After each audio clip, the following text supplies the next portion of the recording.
Anita and Wade Ross have been married for the last 60 years, but the way they interact, you'd think they were newlyweds.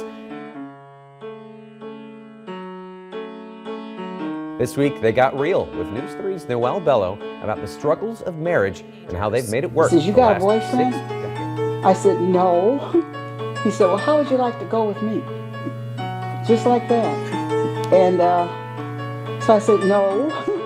But that no was pretty short-lived.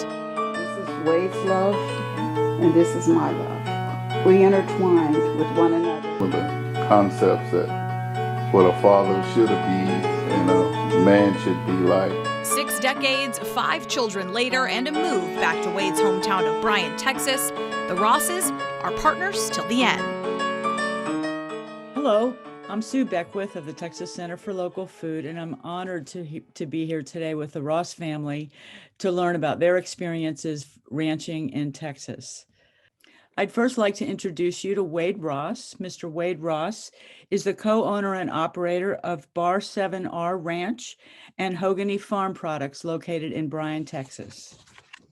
He is the founder and state director of the Texas Small Farmers and Ranchers community-based organization.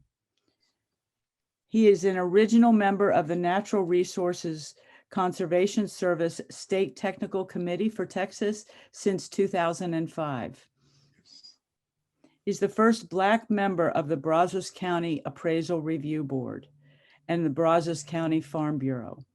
Wade is the 2012 recipient of the USDA Secretary of Agriculture Award as the nation's top individual honoree in the category of assisting rural communities for forging partnerships between the government and entities leading to change and being an ambassador for underserved farmers and ranchers across Texas.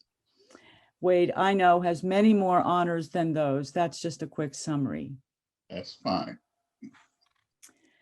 Ms. Anita Ross, there in the light-colored hat, is the co-owner and co-founder of Bar 7R Ranch and Hogany Farm Products. She is the founding member and executive administrator of the Texas Small Farmers and Ranchers community-based organization. Anita is a recent retiree as a contractor in telecommunications in the information technology sector. And along with her husband, Wade, was a 2017 co-recipient of the Lloyd Wright Small Farmer Volunteer Board presented by the National Organization of Professional Black Employees of the Natural Resources Conservation Service. Quite an honor, quite an honor. It was. Anita is known throughout Texas as the engine that makes the organization go for the Texas Small Farmers and Ranchers community-based organization. That's right. She's the glue that holds it all together. Now, Phil Ross in the gray shirt is the fourth of Wade and Anita's 5 children. Phil runs the Angus cow-calf operation on the family land. He's a career mortgage banker and financial literacy trainer, an educator like his parents.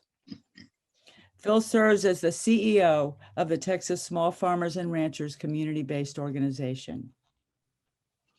Additionally, Phil serves on numerous community-based boards and committees, including serving on the board of directors of the Texas Center for Local Food.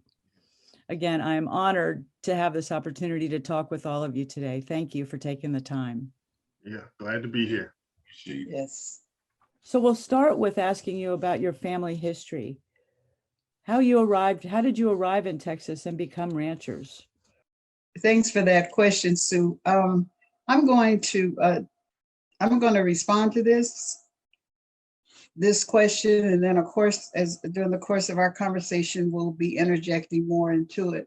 The reason why I'm going to respond is because I'm going to read the family history. I wrote the family history based on my husband's comments. I listen and I like to put stuff down in writing, especially for the legacy of our children to be able to know things. He's got a lot that he knows. And so over the years, this month we were married 64 years. And I'm the type of person I like to write down things that I hear so I can recall them.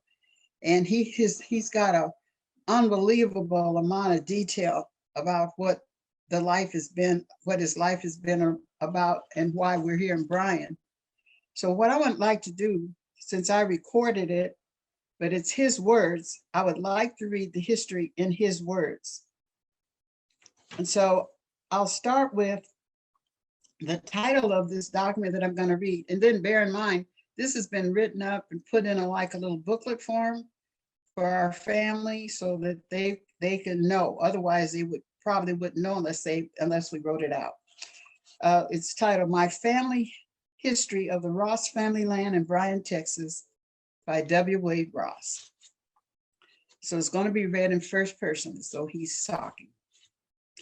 I am part of the third generation on the Ross family land, which also includes the fourth generation of my 5 adult children, the fifth generation of my 13 grandchildren, and the sixth generation of my 7 great-grandchildren, farmers and potential farmers on the Ross family land in Bryan, Texas.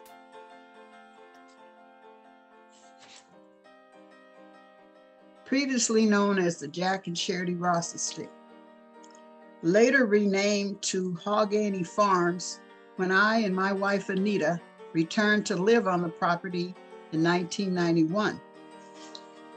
After raising our family and following the passing of my parents in Seattle, Washington, I renamed the farm after the Hogany River, which ran behind the property and was my family's main source of water.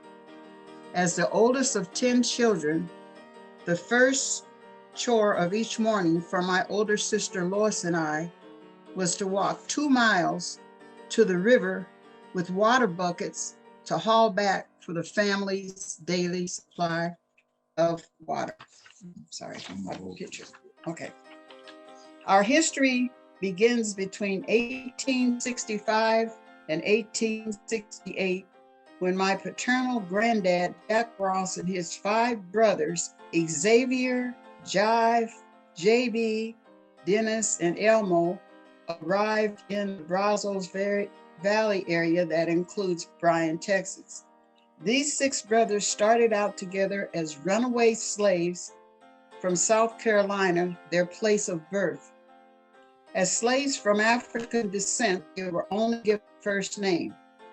The last name Ross came from their Irish slave owners. They had to travel by night and sleep and rest by day to get to the Brazos Valley, where they had been told by others along the way that work was plentiful and no one would know them. Without records of their births, it's unclear as to their actual ages at the time, but the 6 brothers' ages are said to have ranged between 14 and 25, with my grandpa Jack being the oldest. They each had unique skills acquired as slaves in the areas of cropping, mule skinning, ironwork, and logging.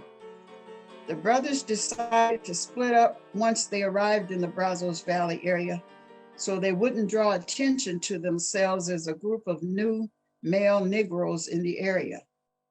Jack located in Bryan, Elmo, and College Station, Jive in Grimes County, Dennis in Mahia.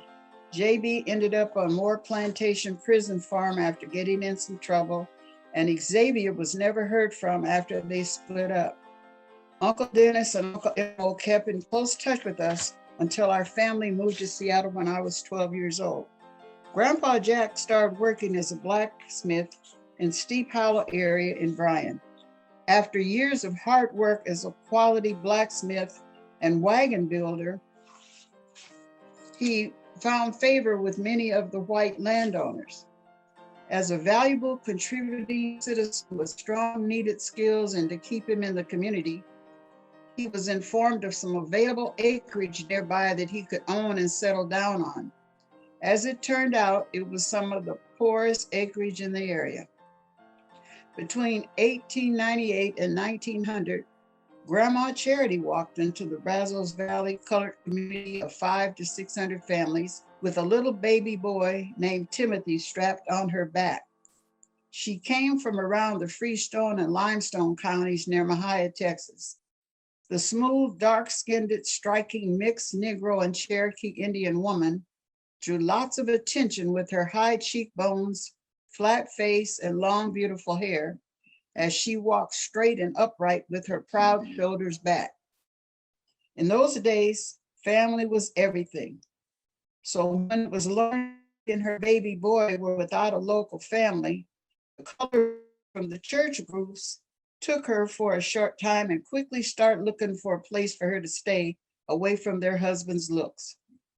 It was well known that Jack the blacksmith was working some land and was without a wife. So some of the ladies paid him a visit, which resulted in Jack hiring Charity as his housekeeper, and the rest is history.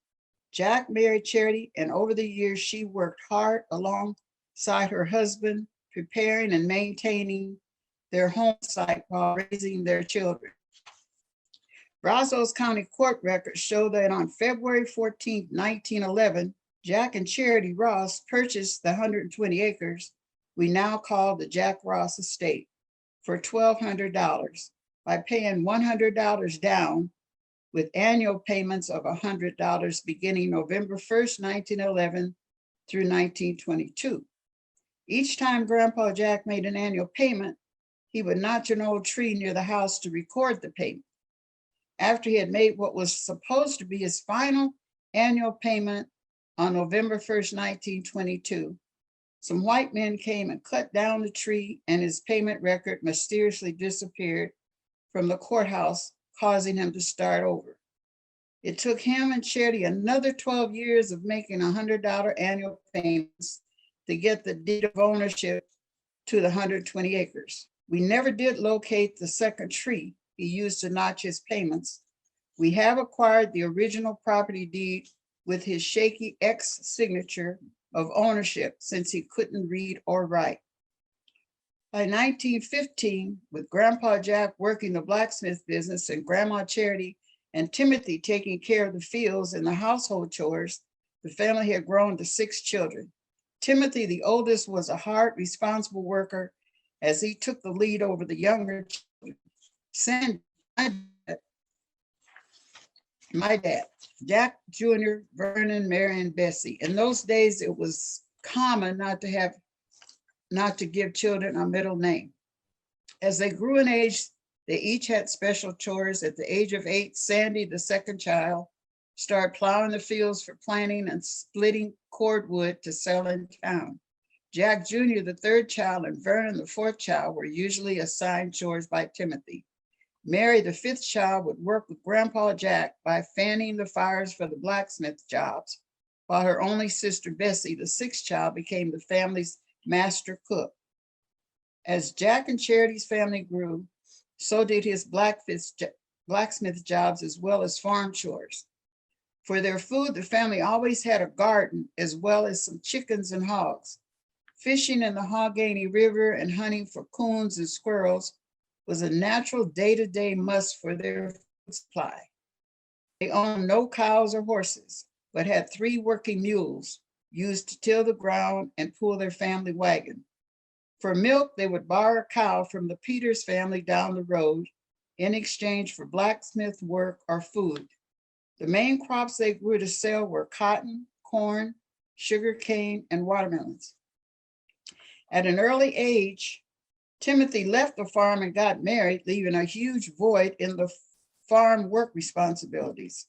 In those days, 8th grade was considered the highest level of high school. So when young Jack Jr. finished the 8th grade, he left to venture out on his own, and Vernon left to learn electronics in Galveston, Texas, leaving Sandy, my dad, Bessie, and Mary to work together for a few more years until Bessie, at the age of 14, married and left home.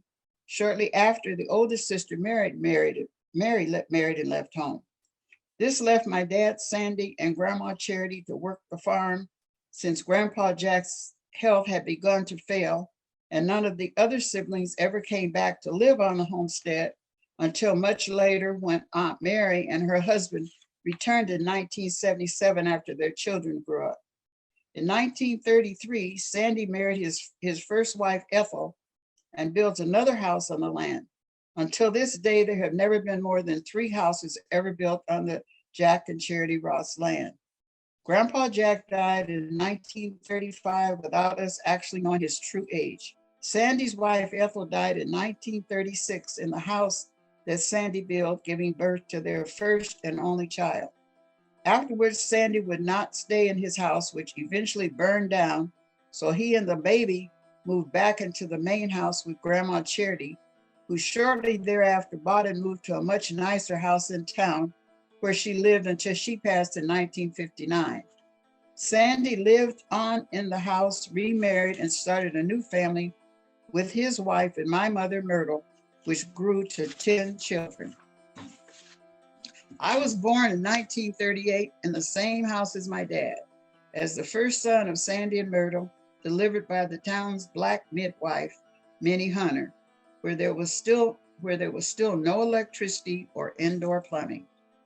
This house is a replica of exactly how the house looked throughout my childhood. Through the holes in the roof, I used to lay on my pallet and see the stars on a clear night and duck the water pouring through when it rained. Other than eating or sleeping, most of our living activity was outside the house.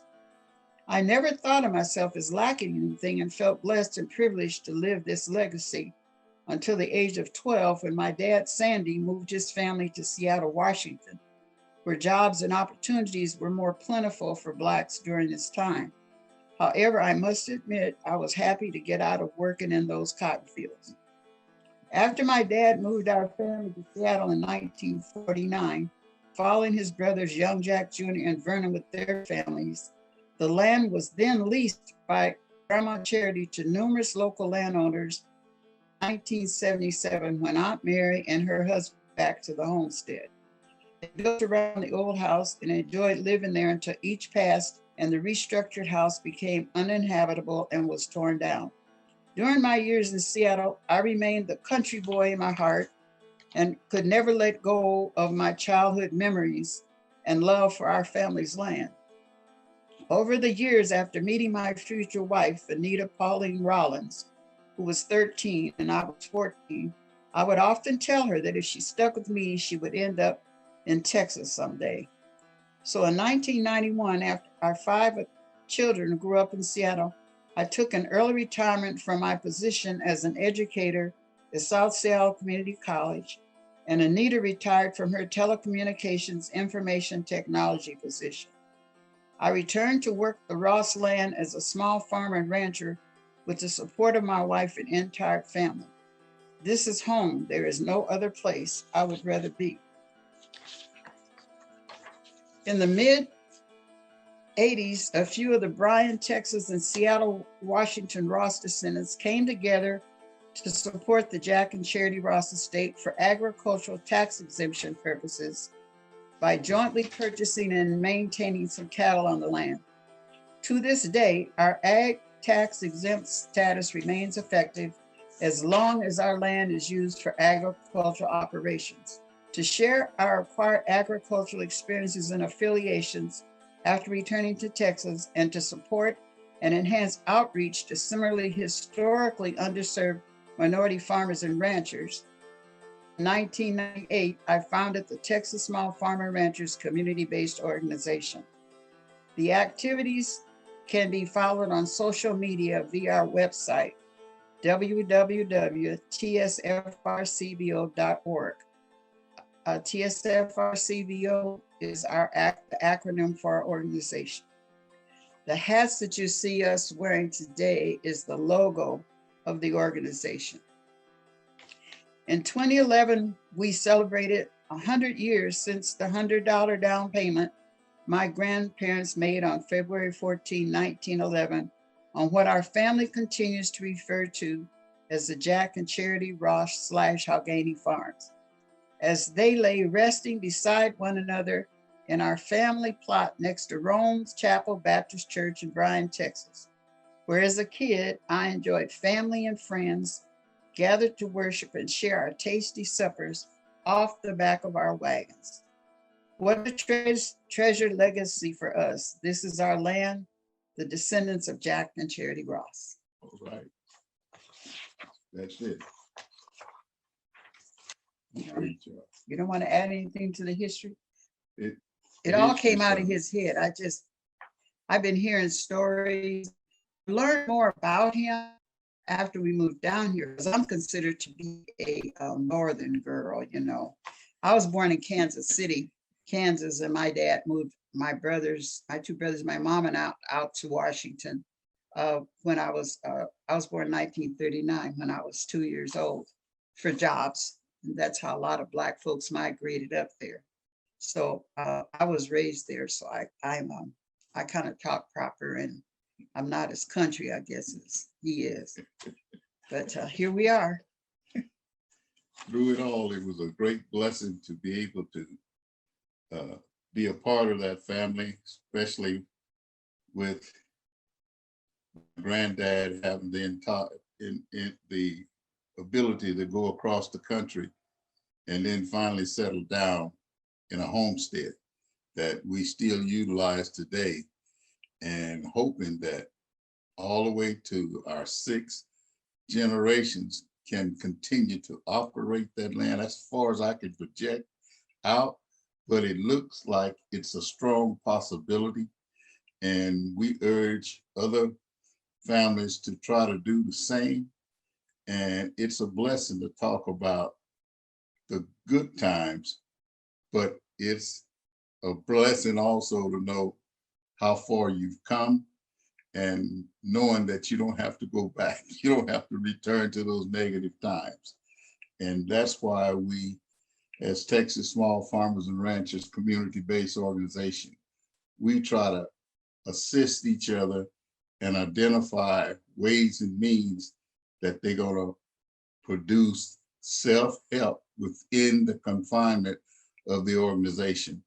And with that, we were able to convince most of our members are heavily involved in outside organizations, just as I was, because if I hadn't been involved in those organizations, I would not know how to expand a farm or how to tell them what is needed or interpret what USDA and other agencies were telling us we could and could not do.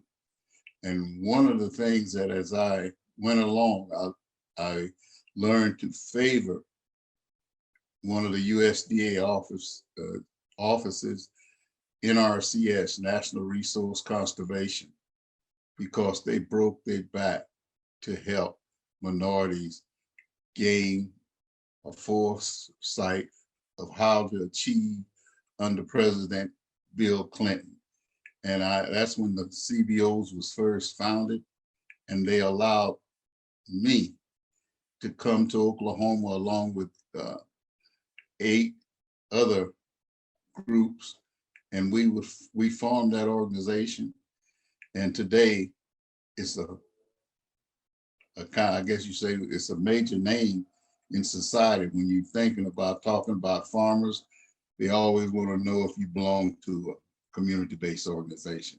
So with that, I'd like to just be able to say it's a pleasure for you, Sue, to let us come on to. It's a pleasure for us, Sue, for you to allow us to come on and participate in what you are doing and just giving us an opportunity to expand our horizon. Thank you for the open door. And all the things you want to know about Texas Small Farm Ranchers is out on our website. We got the history, how we started, who we work with, it's just some really good information. So I would encourage you to go out and take a look at it and be a part of it. Well, thank you so much. And thank you for that compliment, Wade. I'm really just a catalyst here.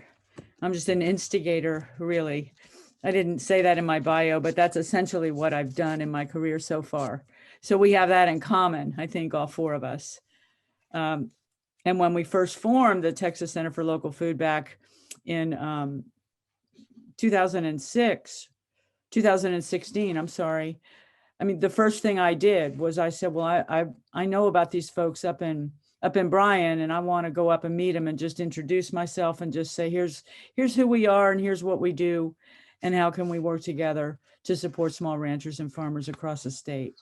So I'm happy to be an ally as the best of my ability. Appreciate it. Can you tell us some about the land use? You talked about how you put cattle on the land in the 90s in order to get the major tax valuation and tax advantage that cattle provide. What about the land use for the other 96 years, 90 years that the land has been in your family? I'll awake and respond to that, but let me say it was in the 80s. And I don't know if I said it in here. It was after his aunt came back on, the land was pretty tore up, the fencing, there was hardly any. And people would use, his grandmother would let folks come in and graze their cattle and whatever. But the land wasn't really being used on an agricultural basis other than that. And when we got here, it was like, we had to clear off all these trees and whatever. The gardening and the watermelon growing and the crops, whatever, had went to seed. So it wasn't being used. And when we came down here, Wade's siblings weren't interested in coming back. When we got down here, we had to get busy and start clearing off the land and making it functional. And then they came up with the fact that we needed to, if we didn't want to have to pay all the taxes. Back then, the taxes were kind of, for want of a better word, kind of weak. They weren't like the big thing. And then they came up with this ag exemption. So when we got together with a few of interested folks in Seattle, which was mainly our family, Wade's family, I mean us, our immediate family, not his siblings, and a handful of folks that were living here from his cousins. And so we got together and we opened up a bank account and we bought, was it 6 or 8? 8 cows, and they were mud cows too, just to fulfill the ag exemption. So that's what we did. And then we still in Seattle, and that was in the 80s. And so we didn't move down here till the 1991. So we had a little group of us trying to hold on to the land, and we got ag exempt with these handful of mud cows. I mean, they were some serious mud cows. I mean, they didn't match, didn't have nothing in them, just mud cows. So that's what we were doing until we got down here and started clearing off the land and buying purebred cattle and starting to enhance it, which we've continued to do to this day under Wade's family. The rest of the family and the folks that were working with us, they kind of dropped out. But we've actually preserved ag exemption on the entire 120 acres because of what our family has contributed. Our son Phil's ranching out there. We have a son out there that's gardening, and we're putting up a high tunnel right now. So we've enhanced the land and we're using it to its fullest at this time. But I don't know if I cut you off. That's all right. You're used to it. But through it all, we were able to align ourselves with neighbors, organizations, AgriLife, and all of the USDA and the 1890 schools. And we did pretty good with the 1865 schools too, because they allowed me to become part of their boards and a part of their training. And we were able to fare very well, so well that sometimes our constituents that we were trying to help thought that we were being controlled by the majority sector. And that happens all the time.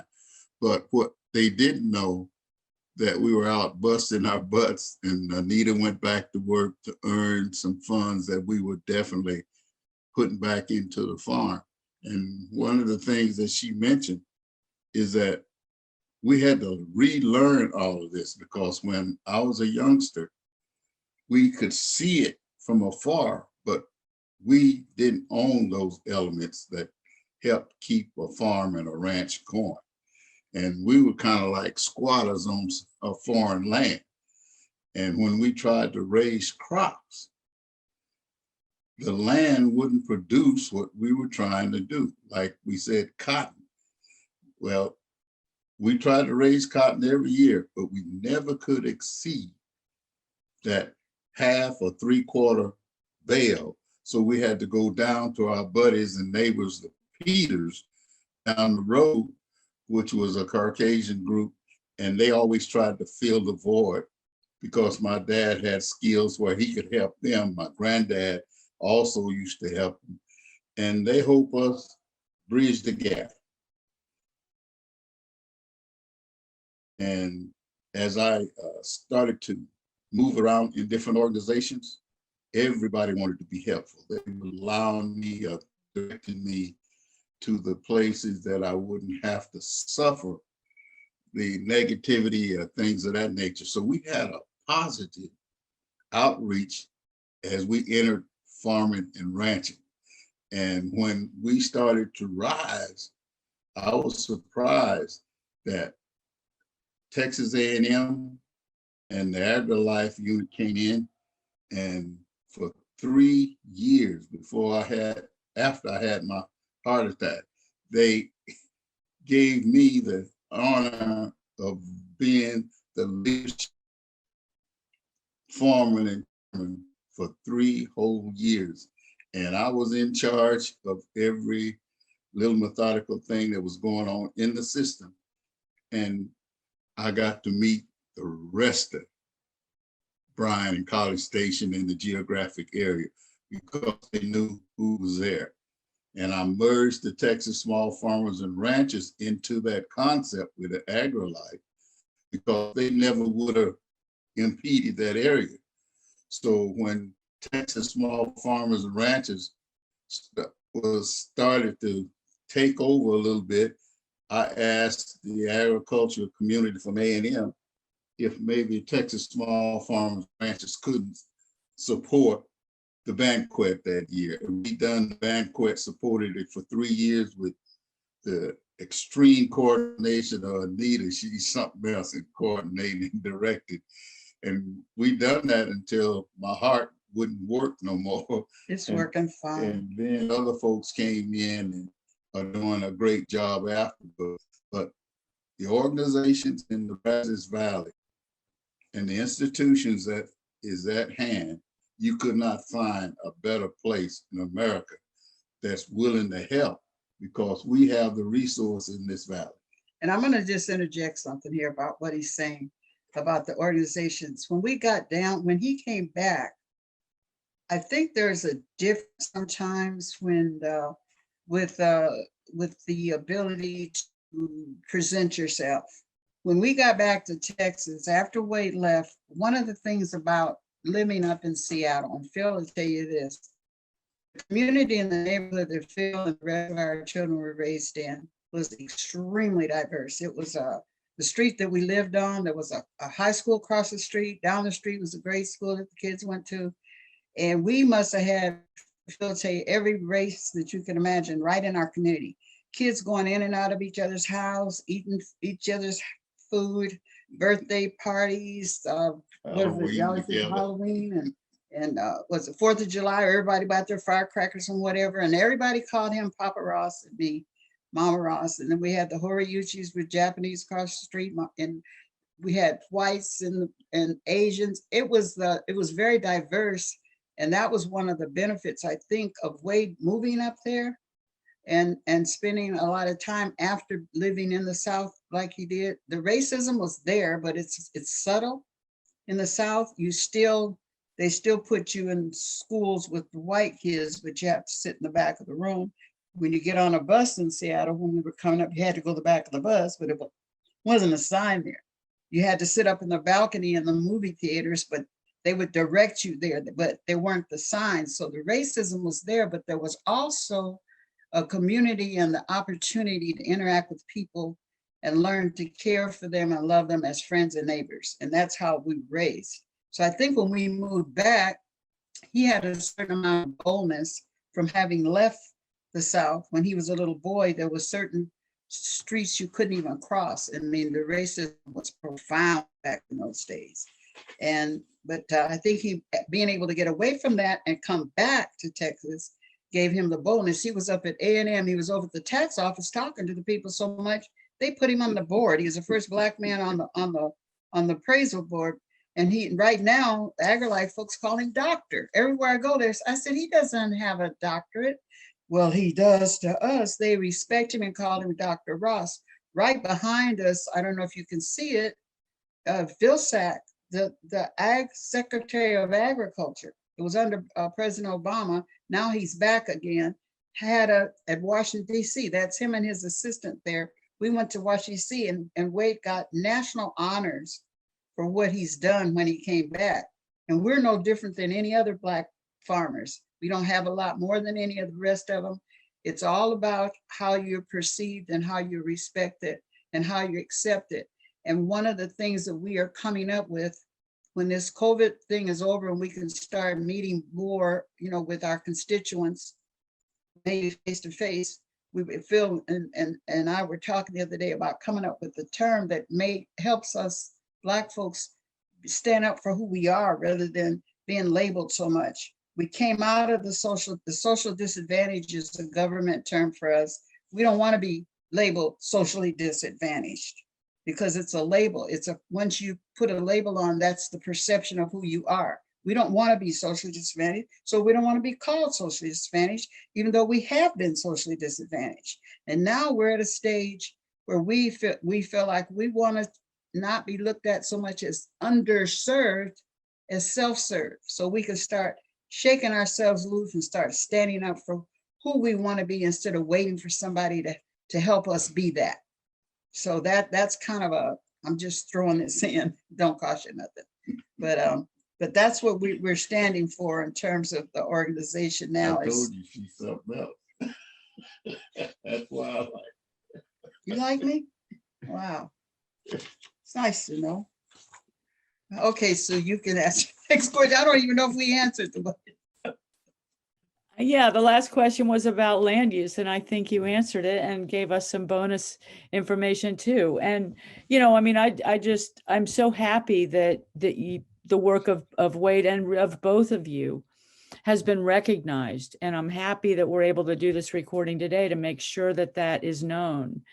Because it's like you said, we have to find a way to get or to encourage other people to be comfortable out of their comfort zone a little bit. Because that's what you did. If I'm understanding right, you felt stronger because of the great experience you had in Seattle. And so you came back to Texas with that as your paradigm. Oh, this Right. is a different worldview. Yes. Right. And so, as we all look forward to our legacy or what happens next, right after us, Yes. I think, I agree with you. A big part of our job is how do we teach the next group of leaders?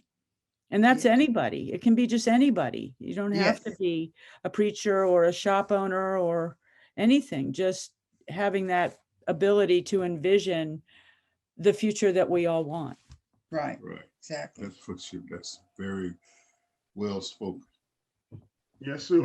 I think as my parents mentioned, it's just understanding that for us, even as a family, for my parents coming back to Texas, and for me, being born and raised in a place like Seattle, as my mom just mentioned, that's real eye-opening because the question, now becomes, hey, we've got all these services, we've got so much going on right now in the government. How do we close that gap? How do we connect? And I think a big part of it is just comfort zone. Right now, as my mom said, I think the saying of the slogan, the motto we're coming up with is from underserved to self-served. And really what we mean by that is we do want Black farmers to feel comfortable moving forward and to really monetize the land that they own and be a part of the mainstream market, So a big push that we have right now is just for economic empowerment. My parents have done a lot of that, along with a lot of our founding members at Texas Small Farmers and Ranchers Community-Based Organization, has done a lot of the heavy lifting as far as, you know, recognition and doing being at the table, being a voice. Right now, with all that's going on in the world, I think there's a window, and what we're trying to do is reset, because the reality is a lot of Black farmers are still in the starting blocks when it comes to being a part of the market, you know, and some of the things that we're doing with Texas, you know, local foods and center and things like that. What we're pushing now is to make them comfortable embracing that. And some of the things just this week, you know, we've got some feedback on some of the farmers markets that were established that we were able to get some of our members a part of.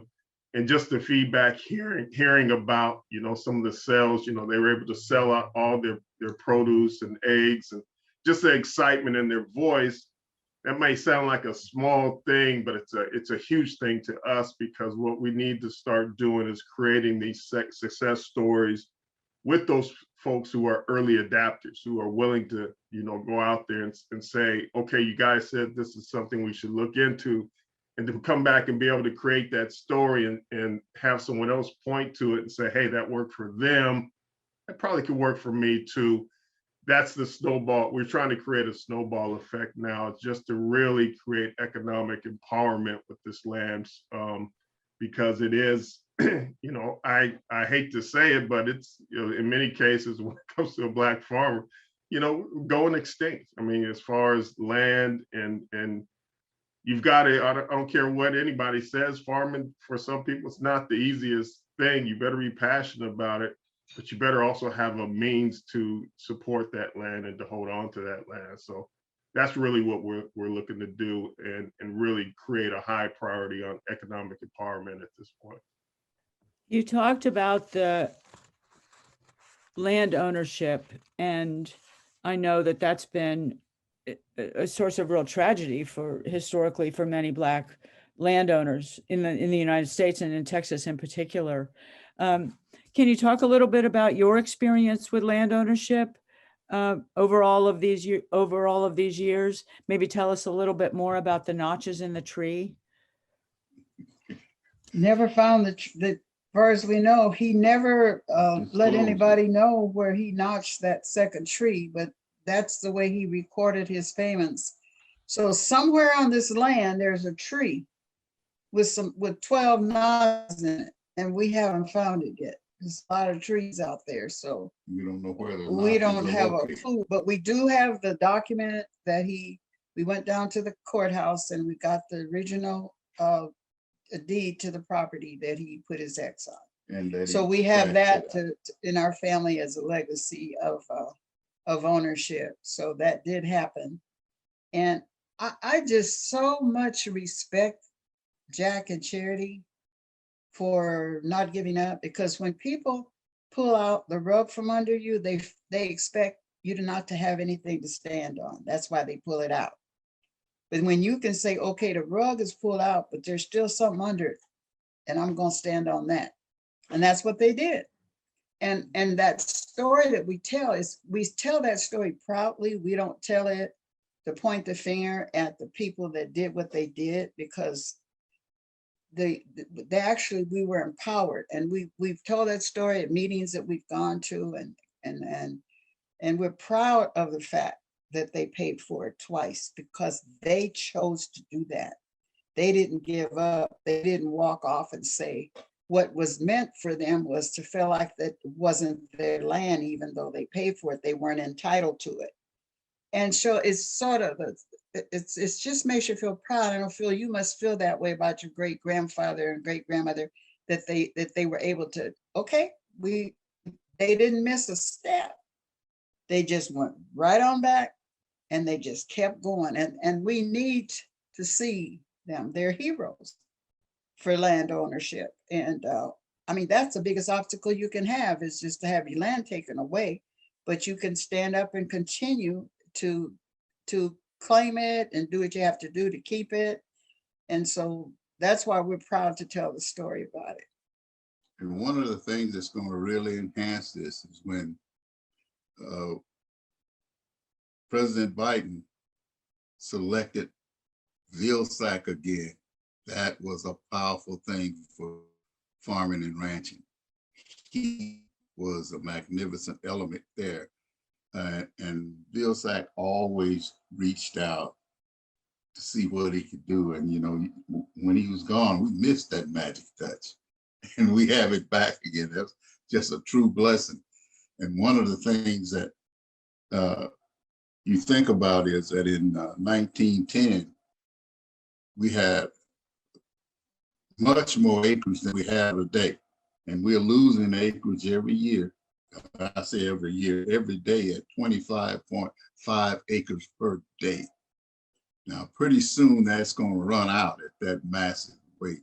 And that's mostly in East Texas, because most of the people in Central Texas here, most of the Blacks don't have any land. So right in my geographic area, I have to travel 15 miles in either direction before I can find another Black farm, and no Hispanic farms. And then I travel another 80 miles and I can pick up a few Blacks again. And that's why we are kind of on a rotational basis. We serve pretty much 53 counties out of the 254, but it's a massive task because we had to drive way into the middle of the nights to get from Cartridge all the way back to Bryan or from Marshall or even Ben Franklin or somewhere like that. But we've done the job, and we are reaping the benefits from it right now through Texas Small Farmers and Ranchers' ability to be a name that when they reach out to it, you get results. And then the contacts like yours, Sue, it really makes a difference, and it makes our constituents hold up and look and ask me, can I be a part of that? And that's what we're looking for. We don't want them to continue to, well, we're going to let you in on this unit, but you got to be ranked before you can tell whether you achieve it or not. And many times the ranking is just as bogus as saying, hey, you didn't get the rate, the deal. And we go into the banks and they just point blank say, no, you don't qualify. You don't have enough A, B, or C. And I'm looking very forward to one day having a youngster like Phil or his age group creating a bank where those guys can go in and be truly evaluated. If they don't meet the criteria, then they can go home and do what needs to be done, but don't just look at me and tell me I don't comply. So these are the things that we are looking forward to. And the most important thing is we got to put a seed into the hands of our grands and great-grands and bring them over to the side of the house or the barn or the garage and let them put it in the ground and watch it start to come up. Get 3 to 7 days, you take them back, that's where you put that seed. And they can see the results, and that's what's going to keep them eating. That's what's going to keep them reaching out for tomorrow, giving a kid a calf. These are the things that we're trying to do rather than always saying, hey, we're underserved, social disadvantage. That's what Phil's about. And I really, really enjoy having him as a CEO because he has an open mind and he will challenge you. Sometimes he'll sit there and don't say anything, but he's analyzing. And I'm gonna tell you, that's the way to the front. And you see a lot, hear a lot of him and feel a lot of it, because now he's creating what they call, rather than just the Angus, he got Barangus and Angus figures together, and they call the Blacks cows, and they are running this industry crazy. Now he has a competitor, the scientific meat producers. people that are producing the meat in the labs. And so things are not getting any better or easier, but we have to continue to move on through education and through donations through ourselves. Thank you. Well, and my next question really kind of builds on that a little bit. My next two questions do. Firstly, what are you thinking? And this is to Anita and Wade and to Phil. Is your family's relationship to your land going forward? And then the next question really is about what are those economic opportunities and what are those paths to basically economic independence? You know, is it cow-calf operations? Do we need to work together to create a pathway to independent grass-fed beef sales and get off that train of the cow-calf operation? You know, what are the different pathways worth exploring? But first, tell me some about, Phil, what are you seeing as the next generation on the Ross family land? I think when it comes to next generation, we actually, the good news is that we are a family of farmers with farming background. You know, I have nieces and nephews who, you know, gone to Prairie View and went through their, you know, agricultural program and, you know how to build aquaponic units and all kinds of stuff. I've got, brother who's can grow pretty much anything that you can think of, you know. So I've got a sister who's a florist, who's probably the best florist I've ever seen in my life anyway. And I'm probably being biased, but I don't think so. She's great. So we have yeah, she's good. So we have the foundation already there. The biggest thing is monetizing it now, and a big a thing that happened, I guess, with industrialism is what my parents were talking about at the time that they moved up to Seattle. You know, that was out of necessity, you know, for jobs. But one thing, you know, me growing up in Seattle, one thing I found was the perception of farming, you know, actually was, you know, that was one step away from slavery. You know, why farm when you can just go to the grocery store and get some, you know, that's how many people think. Why would you want to do that? You know, and so the good news is that that's flipped since my parents got back down, and we understand the relationship of the land. The key is to keep the history of that land, you know, which we just found out about 10 years ago. And my dad had me read that at our family reunion, and it was eye-opening. So number one is keep the history open. Number two is to really understand the importance of land and land ownership. That's how wealth is built in this nation, you know, and that's why you keep hearing, you know, conversations about land ownership amongst Blacks because of that. You know, without land, you don't have wealth. There's a reason Bill Gates is out there. You're hearing Bill Gates out there buying everything up right now. He understands that clearly. So we just want to keep that education amongst our family, as well as, you know, our members, and really build enterprises. It's one thing to own land, it's another thing to monetize it. And the reality is that, you know, back in the turn of the century, the 1900s, we were all, you know, business owners. Not so much now. We got industrialized mentally. And really what we're trying to do as a family is to help them understand the importance of being an entrepreneur, the importance of enterprise. And even if you do work a day job, understand how that works, the fundamentals of it, the fundamentals of record keeping, you know, the fundamentals of you know, agriculture, all those things we're trying to keep at the forefront. And, you know, farming is tough, you know, so you better have a passion for it. If you don't have a passion for it, that's okay. You know, I've got nieces and nephews who are accountants too. We need those as well. So everybody can be a part of it. And we just want to create the excitement, but it starts with understanding the history behind the land. So glad that my parents thought to put that document together so we can keep that going and at the forefront.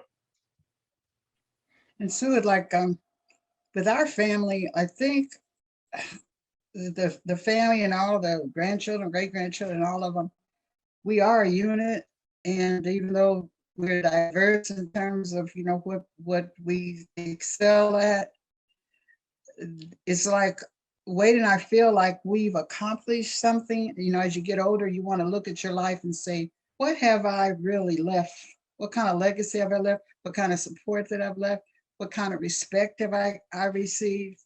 And we have that. And I think with our family, which I feel so fortunate that it's like it is that they look at Wade and I as the matriarch and the patriarch. That's the way they respect us in that way. It's sort of like if you decide there's a forest and you decide, you see, well, I see this forest, pretty good looking forest. You stand up on a hill looking at it. You say, I want to hike through it. I think I want to hike through that forest. It looks pretty good. So you go down at the level where you can start walking. And if you get down there and there's a whole bunch of trees and stuff and you don't even know how to walk through it, you're going to be more reluctant, even though it looks pretty good, to do anything with it because it's too much of a hassle to hike it. But if there's a path that somebody's been on before, you can go to that forest and you can enjoy it and you can still call it that. And that's kind of the way I see our family is like that. That Wade and I've created this path that they can see, that they can travel should they choose. And in our family, even if you don't choose it, you're still a part of it. Nobody's going to be excluded. That's kind of the way it's happened with his family and his siblings. They didn't see themselves like that. So it kind of ended up with Wade being the one that just, you know, has been the one that's kind of kept and preserved the legacy of what the grandfather of all of them did. But they didn't see that model of it being cleared off for them to get in it. But so Wade has created that. And that's kind of the way I see our family, our children and our grandchildren and our great grandchildren. And when we all get together, like on holidays, or mostly it's anniversaries, they try to do on every 5th year, we come together as a family, so to speak. But we're united behind that land. And I believe if it wasn't for Wade and I coming back here and preserving it and doing what we did, I can see us sitting up in our house in Seattle with no land and not a whole lot of yard. People up there don't have big yards, and just kind of living in the house and going from people's house, trying to keep the family together and coming over and eating up all my food, you know, and things like that. But that's what I feel has really made a difference in our family. And we have hope. We have hope that we're going to be able to do that. And that's why we want to share it with other folks and empower them more so than, if you want something, then go after it. We want folks like ourselves. We didn't start the organization, by the way, for Blacks. It wasn't started that way. We weren't even looking at it that way. We were looking at it as, we came up with the name Texas Small Farmers and Ranchers, which means small farmers and ranchers that needed more support maybe than the big guys with the big bucks and running their acreage more effectively. But the small ones, you know, and that's what we targeted. But because of our race and us being Black, I think, you know, you sort of same draw same. And I'm going to say this, you might cut it out, Philip. But when Wade is on all these boards and he's all these guys love him. I mean, Texas A&M, Prairie View, AgriLife, all of them love Wade Ross. And so when the organization got started in 1998, the Dallas Morning News came down to Bryan, and we had all these folks from the colleges there that had heard about this new concept called CBOs for farmers. There was a Pickford case coming up where Blacks were saying that they were entitled to support from the government for their losses from not getting it. So it was on the news. And so they came down when we started the organization at a community center. And so it was all in the newspaper. So Wade goes to one of his meetings with some of his buddies, because right here where we live, there's huge ranches all around us. And they all know Wade Ross. And so Wade was saying, he said, what is this CBO? What does it stand for? Is this colored boys only? These are white guys saying that to him. He laughed about it. But that's the perception, you know, I mean, how people can come up with stuff and because of your race instead of your position in life, because we have poor people of all kinds, of all races. We all need to come together and put our interests together and support one another regardless. I mean, that's humanity, but we divide by that. And all you can do is all Wade did is he just laughed at him. How could you even come up with CBO standard for that? But Phil, you can cut this part And out. believe me, he's my friend today. Yeah, he is. But he's the friend, but because Wade's Black, they thought we were trying to start an organization for Black people. And that's not the case.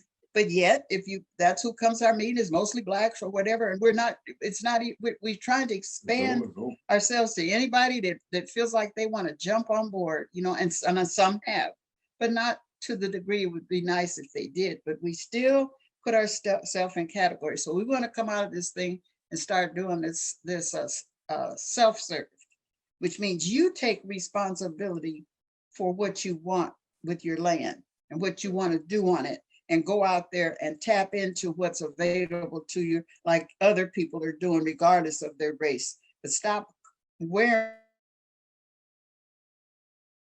your race and your color to put yourself in a position of not being entitled to what you're entitled to. You're entitled to the services that are out there because you're a person that's paid into it as a taxpayer. So that's what we're trying to start to promote. So we're changing from underserved to self-serve, because tired of thinking of ourselves as being underserved, even if it's true, we got to come out of it. And nobody's going to pull you out of it. You got to take yourself out of it. And the tools are there. Just stand up for what you need and want and should have. And so that's kind of the philosophy that we want to come up with. And I think our family is a good model for it. Not that we're better than anybody else or smart than anybody else, but I think it just comes down to respect for yourself to go out there and do what you need to do.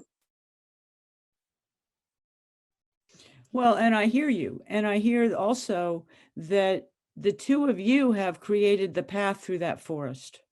Yes. So there's not so many trees that other people have to move out of the way because of the work that you've done over, you know, not just the last 20 years, but really in your lifetime and in raising your children, and just your fortitude that, you know, no offense to Jack, but I think you get it from Charity, from, you know, walking across the country with a little baby boy on her back. I mean, my goodness.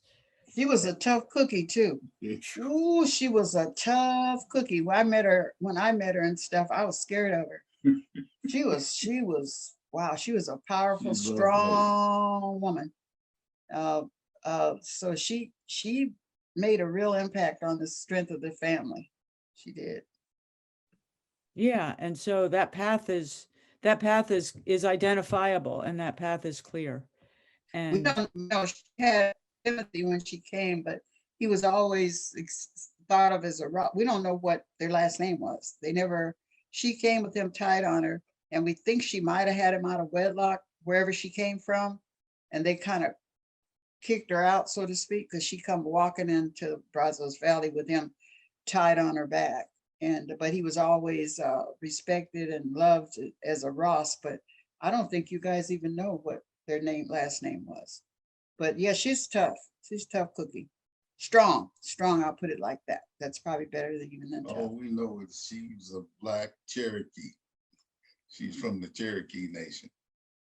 But all through it all, she produced a firm family unity while she was alive. And we broke down a lot since her leaving, but we still know the ways and means because she laid the format and the architectural for it, even though she had some rough times. And that's what we are trying to do today, is tell the people that are complaining about having not the ability to get a loan. We're telling them sometimes you got to create a different mechanism where you can go ask Wade Ross or the Texas Small Farmers and Ranchers or somebody, neighbors, when you get your seeds this year, you think you would get an extra content so that I could plant this or that. You know, when you get too proud to try to survive, then you will fail. And these are the things that I've learned through these different organizations. I've knocked on some doors that didn't want to let me in, but when I knocked on them 3 times or more, they threw the door wide open. And I remember this one when I went in the unit and they told me, said, well, you don't know what we do. I said, I know I don't, but I want to learn. Historically, you know, when our first settlers got here from England, they wasn't the most charitable and worthy individuals. So sometimes the stuff that rubs off on them is natural, and then they had to learn how to care for each other. And if that wasn't for those real tolerant Indians, they could have starved them out, but they went out and gave a hand. And these are the things that we got to learn to do. Stop thinking about race. We got to give a hand. Did you say, Phil? No, I wanted to interject just a quick story on what my dad just shared. Sorry about cutting you off there, Pops. So just to kind of piggyback on what what my dad just shared with you, I can remember going to get a well. We needed a well system, you know, in irrigation, and so went through the drill. I went out and got a FSA loan, you know, jumped through all those hoops. And so we were all set. Okay, next step, go obtain, you know, the well system. So we walked into the building to obtain our well. At least they, you know, have them come out and drill the hole and all that good stuff, you know. And it was, you know, we felt the bureaucracy, you know, from the moment we walked in. The person at the counter made it feel like, you know, that we had to learn the language of Mandarin to get a well. We ended up walking out there going, okay, I guess this is going to be, you know, pretty tough to get. It was just a lot of red tape. I can't really specify because it was a few years back, but we were made to feel like, you know, no, there's a million different hoops you have to jump through. And so we're walking back to the car and I hear someone say, Wade Ross. And I'm like, okay, who knows you, Dad? So he turns around and it's a guy, probably similar to the story he just told you, that he just met on a committee. Was it the Soil and Water Conservation? He basically ran the show at this place. So we were trying to get the well. So he said, hey, what you doing here? He said, oh, well, we're trying to get a well, but we were told that we need a permit, or we need this, we need that. And we really don't understand what we need. He said, hey, just follow me. And he walked us in. Within 10 minutes, we were set up for a well. And we walked out with all our paperwork and everything. And that just kind of is that story is what a lot of farmers are dealing with. You know, farmers of color are dealing with when they're trying to, you know, be a part of this mainstream. So what we're trying to do, what my parents have done, is we're trying to be, you know, that pathway, you know, that voice, and create that template to make it easier to get rid of some of these, you know, cultural barriers that do exist. They're out there, you know, and the reality is most people aren't going to do what my dad does, which is go out and network and get those relationships. So now the guy's comfortable leading him to the front of the line versus us, whatever we might have had to do. We didn't even understand. I don't know if you did, Dad. I didn't understand what they were telling us we needed to do. All we knew was, okay, this is going to be a process. And it wasn't a process. We got to the front of the line because we knew the right people. So that's what we're trying to teach others to do that as well. Not easier said than done, I would say, but we want to create those success stories and say, hey, you can do it. And if you get pushback, here's who you call. That's what we're doing. That's what we're doing. Yeah, and I hear you. And that's, you know, like you said, Anita, you know, understand and walk in knowing that you deserve this, despite, decade upon decade of messages that tell you you don't. Right. You do. And Yeah, walk in like you deserve it. And Texas Small Farmers and Ranchers Community-Based Organization has your back. a few years ago, they said 1 acre with the potential of earning $1,000 a year means that you are a farm. And these are the kind of things that we need to instill in these people's mind, because if everything failed, and we've been talking about it for a few years, is if we could get every farmer to build a high tunnel hoop house or something, they can extend the growing season, or when there's a dilemma or disaster, they can depend on bridging the gap rather than have it considered as a total loss. So what we want to be able to do is pick up some of those concepts and use them, regardless of how little and stupid they may sound. You know, if it works, it works. That's our bottom line. I don't even know if we answered your question, so. No, that's it. It's like you said, it's just it's easier when, especially in the Black community, we need some Jackie Robinsons, you know, as farmers, we need some folks to point to who, like I said, we can say, hey, here's the template. Here's what such and such did to take off, and now they can go any direction they want. But here's the template that you can follow that works. And our hope is, just like you see in sports, you turn on the NBA or NFL, those organizations didn't have any Blacks at all because there was barriers of entry. And what we want to do, is to continue that. Sue, you continue to do what you do, which is you're huge, as my parents just said, you're a huge part of that, being a change agent, whether you know it or not. You're opening doors, you're calling us and saying, hey, take a look at this opportunity.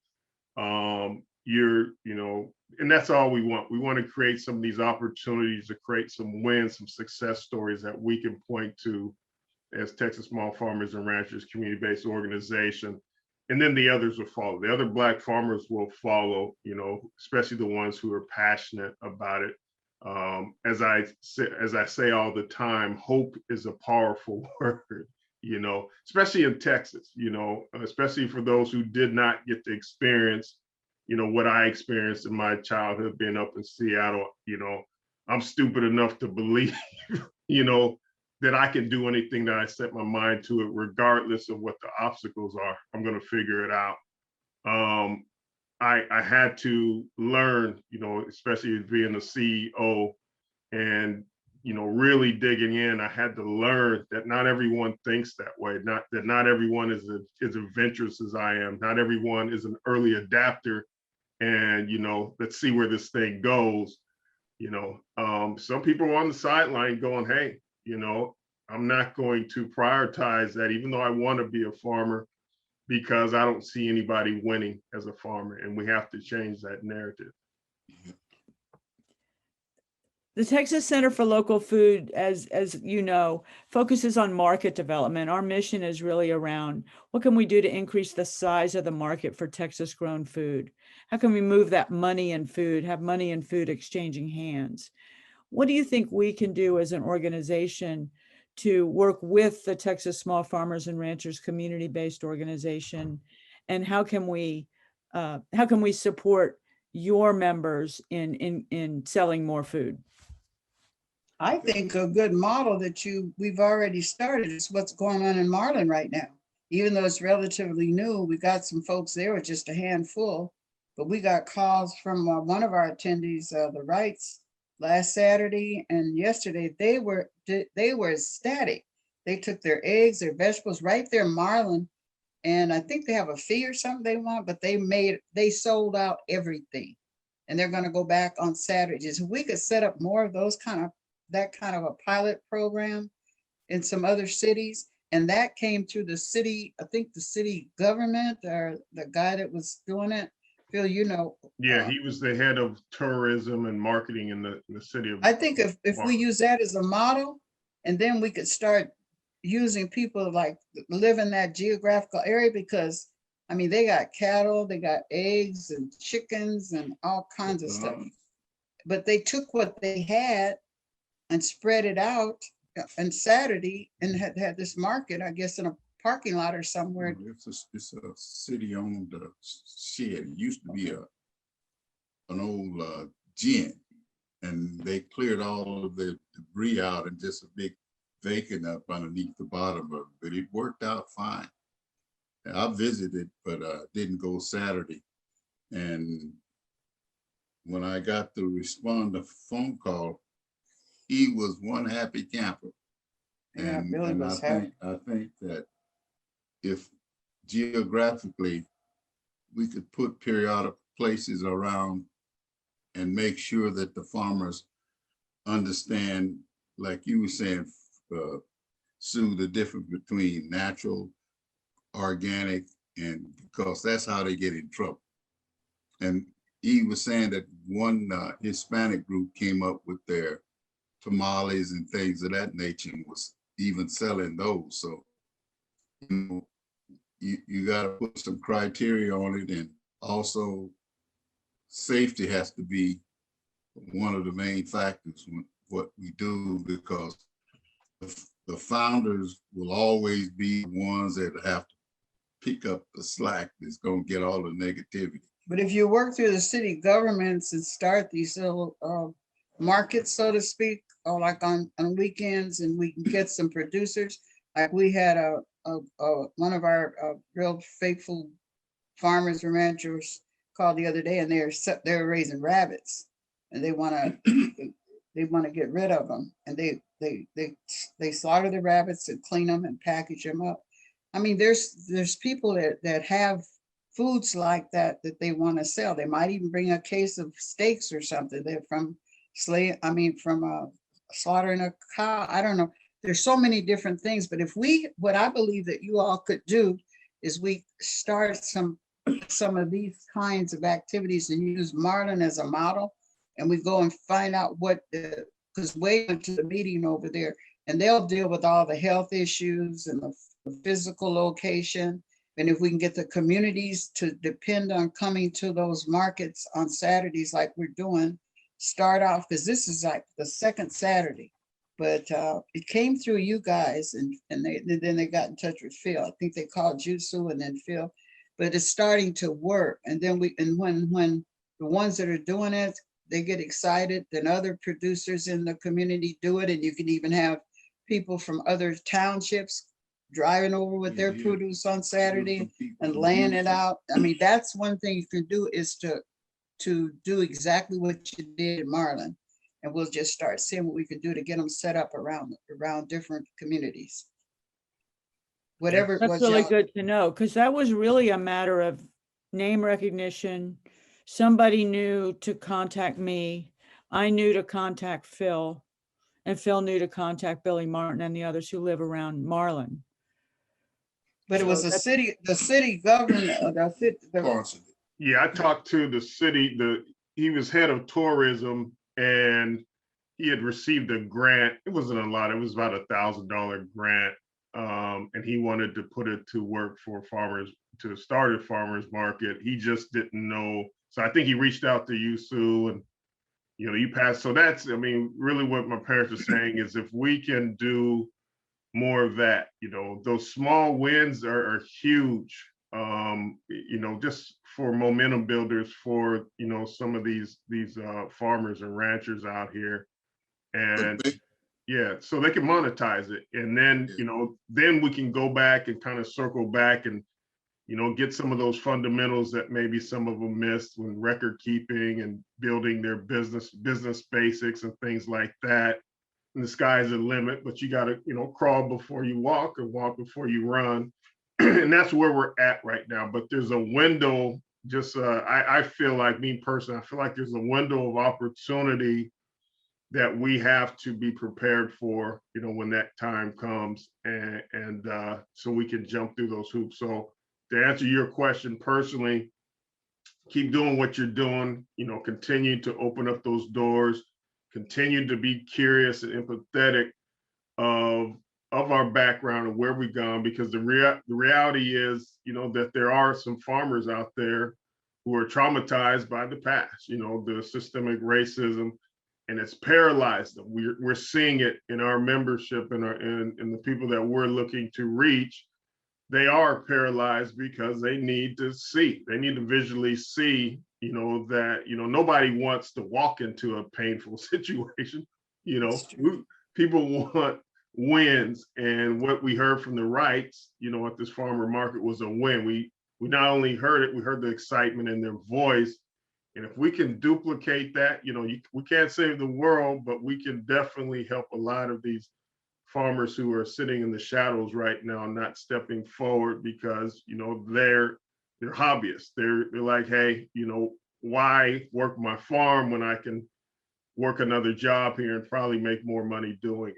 So, Yeah, that's common. One thing that we found out was that, you know, Marlin historically had a vegetables farm, that a stand that was actually belonging to the city. Nobody ever challenged them. They never brought any more competition in. And these are the kind of things that I'm seeing that could really work in a lot of these communities. Does that help, Sue, with what you're talking about? It does. It helps quite a lot. It helps quite a lot. You know, a lot of farmers have to sell into the large urban markets to make a full-time living from farming. Right. You really can't make enough money in a rural market kind of anywhere as a full-time living. But it sounds like we have a lot more opportunity than we think to create rural markets for people who are part-time farming, for people who are transitioning from a full-time job to a full-time farm, for people who are learning, that's an opportunity that we might be missing as a state. And one thing we can direct some of our information to is some of these high tunnel growers, since they are growing, have the capability of growing year round. It would be good if they understood what we are saying. So, you know, one day we could just invite them all to a Zoom meeting or something like that, and let them know that there's a need for this. And your community, just tell them your community may be in that same situation. Research it. Because, you know, we have a tendency to want to sit back and let you do the work. But if you're interested in it, you go to your home community and do a sample or create.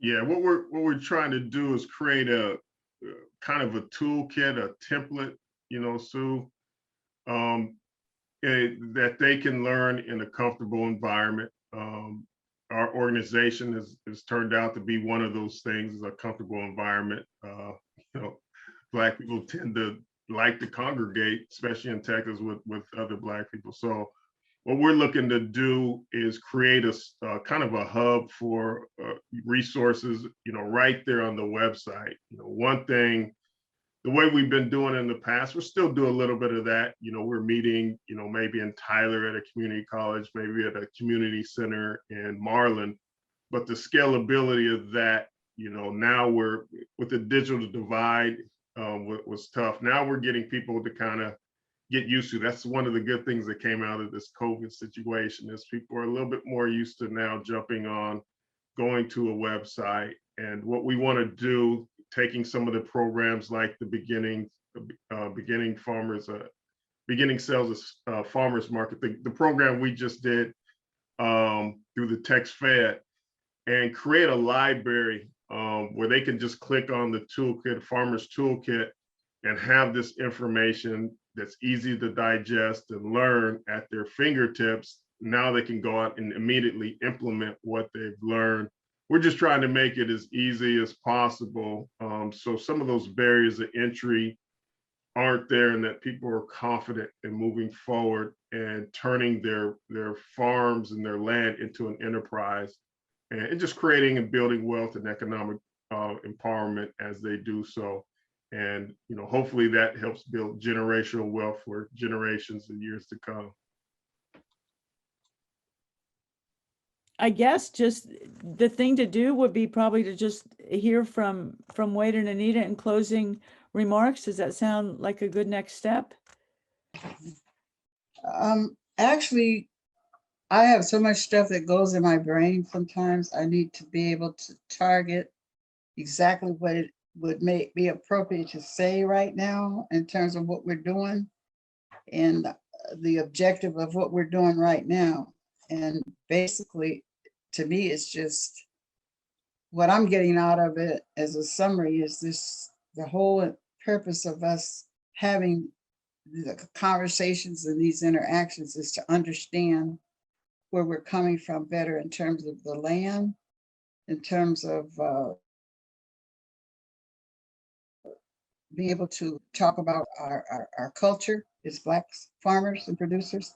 And I think that's basically what we're here for, right? That's the whole objective of us having these conversations. And the folks that listen to us, they want to be able to be comfortable in what they get out of it. I don't know if that makes sense or not, but you want them to, they want to be able to say, we sat and we listened to this presentation and it assisted me in the reality of where we're really at based on what these folks have been doing. And that's what I feel that this is really all about. So with that said, that's a huge responsibility to feel like you are communicating effectively with what people are looking to learn. I think the people that we target with this are probably going to be people that are similar to ourselves, that are just interested. You know how people are interested in that's like them? Have you ever had your TV on when a little kid is playing in the room and they're playing with their toys and they're not paying much attention because they're in their own little zone? But soon as another little kid comes on the TV in a commercial or whatever, they stop because it reminds, they just connect. It's like you're drawn to people that are on the same page as you're their humanity and your humanity. When it looks like they're matching your humanity, then you want to connect to them. And I think that's really what all this is about. It's about communication. It's about connecting to one another because we're alike, not only in our humanity, but I think in this case, we're dealing with, like, I think that this presentation is going to folks that see our humanity and see our race and want to be part of the humanity and understand what some of our differences are, if they really are as profound as we think they are. And I'm hoping that out of this, they'll see that we're just human. The humanity is where it's really at. And all this racial stuff that we need to focus on, that's true and do something about it. And that isn't true, to run away from it. And that's what I'm hoping comes out of the folks that listen to what we have to say. Because sometimes people have a tendency, when you look like you're doing something well and they don't feel like they are, that they have to measure up. But I'd like for them to not feel like that we're not trying to be up here for them to come where we are, but that we want to be at the same level in terms of sharing and supporting and encouraging and helping folks be all that they would desire to be based on us being maybe an example of that. So that's kind of what I'm not sure if this is a good summary or not, but it's just basically what I'm feeling is that that's what we're hoping. This is communication. This is not about us sitting up on some kind of a successful pedestal and having done it. And I'm hoping that we are communicating that we just want to be there for other folks to be able to accomplish what their goals are. Now, there is some frustration when you're trying to lead or trying to be an example of folks even taking you serious or really appreciating what you're trying to do.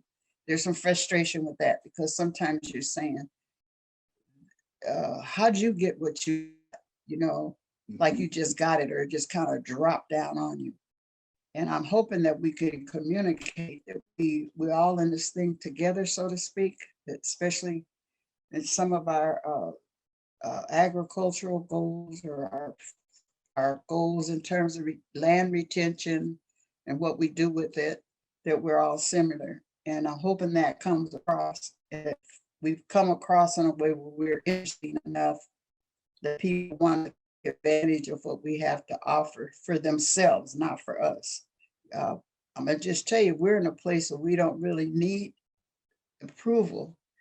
We just want to serve the need, but we don't need the approval. Because when you need the approval, then you start being controlled by what you're trying to fix in other people. Can't fix other folks. All you can do is share what you have to serve them the way it served you. Because the successes that we have is what it's done. And we just want to share it. That's basically what we're all about. Right, Phil? Right, Dad? Yeah, that's right, exactly Phil? right. But you got anything you want to say? I'm a wordsmith. When I was a little girl coming up, I didn't have a sister, and I was in the middle of two brothers. My mom and dad were busy doing their things, trying to stay married or whatever they were doing. And so I was kind of lonely, and I didn't have a lot of friends. And a lot of people don't realize I didn't have many friends. I didn't have a special girlfriend or anything when I was little, not until I got about 12 or 13, got in junior high school. I didn't have a best friend. And so I was lonely. And so what I do is I'd read. And I am so grateful for even that. It sounds like a hurdle or something to feel sorry for me for, but everybody has things in their life where if you look at some of the things that you don't appreciate about your life, it really can shape you into being more of a humanitarian person and caring for others when you hurt yourself. So that's why I talk a lot, because I read a lot. We didn't have no TV till I was 12. And when Daddy had the control, we had to get up and turn the knob for him every time he told us to. But I learned words. So I like words a lot. So that's why words kind of like define me as a person. And so that's why I talk so much. It's because I like for words to mean something, because I read a lot of books. Still do. Got a lot of them. I love real books, but I like words. So I like to use them because that's my tool in life is how I express myself with words. But I'm not all that smart. I'm just using words to it sounds like it to some people, but sometimes I feel dumb as a rock, like, God, I need to learn that. And it feels kind of a mixture of both of us, I think. Don't you see that, Sue? He's kind of tossed in there like a Well, he's got the fortitude and the brilliance, and that's the combination. When I think of the two of you, that's what I think of. Brilliance is powerful, and that is a powerful word. I don't see that. I ain't trying to be brilliant, Anita. Yeah, I think that about you anyway. I know, but maybe it's good I can't see it. And I don't know. I'm not trying, and I'm not trying to suck out a compliment from you for you to say it, but I just feel like I got a lot to learn still, Well, that's the key to brilliance. That's the key to brilliance, is the humility and the self-worth to be able to say, I don't know, but I'll figure it out. I don't feel like I really don't feel, speaking for Wade, we're not better than anybody on this planet, and we're just ourselves, but we don't feel like we got to prove anything to anybody, but we want to be able to share what we have that works for us, and that's all we want to do. Yeah, just ordinary people doing the best we can every day. Leave it better than we found it. You're like that too. The minute I met you, and you come to our meetings, Wade call you, and there you were, and there you were, and there you were. You just show. Remember that time I told you I wanted to get the hotel room over there at Best Western, because you driving after the meeting's over, you got to drive all the way back at night by yourself. I think you took me up on it once, but you didn't care. You just wanted to. I took you up on it once. No, and I actually had to stay overnight every time because I can't see in the dark.